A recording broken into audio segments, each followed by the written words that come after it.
'Twas the night before Christmas. 'Twas the night before Christmas, when all through the house not a creature was stirring, not even a mouse. The stockings were hung by the chimney's care, in hopes that St. Nicholas soon would be there. The children were nestled all snug in their beds, while visions of sugar plums danced in their heads. And Mom in her kerchief, and I in my cap, had just settled our brains for a long winter's nap. When out on the roof there rose such a clatter, I sprang from my bed to see what was the matter.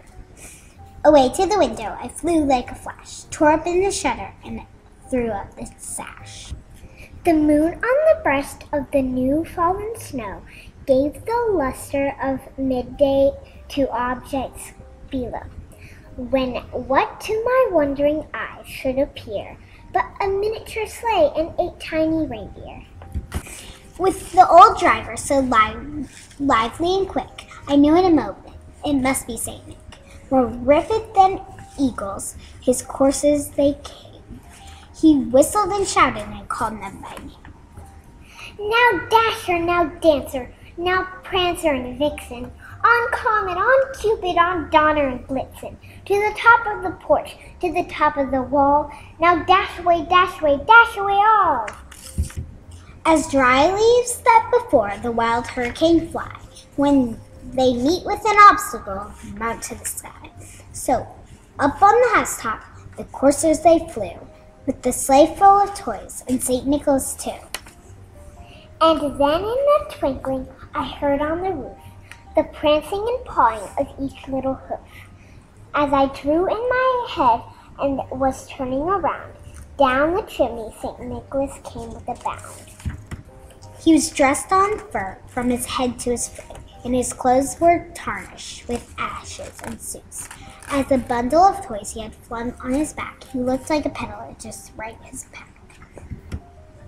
His eyes how they twinkled, his dimples how merry, his cheeks were like roses, his nose like a cherry. His cruel little mouth was drawn up like a bow, and the beard on his chin was as white as the snow. The stump of a pipe he held tight in his teeth, and the smoke it encircled his head like a wreath. He had a broad face and a round little belly that shook when he laughed, like a bowl full of jelly. He was chubby and plump, a right jolly old elf, and I laughed when I saw him, in spite of myself.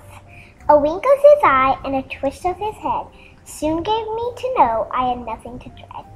He spoke not a word, but went straight to his work, and filled all the stockings, then turned with a jerk, and laying his finger aside of his nose, and giving a nod up the chimney he rose.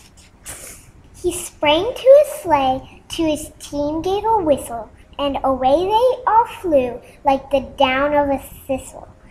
But I heard him exclaim, ere he drove out of sight, "Happy Christmas to all, and to all good night."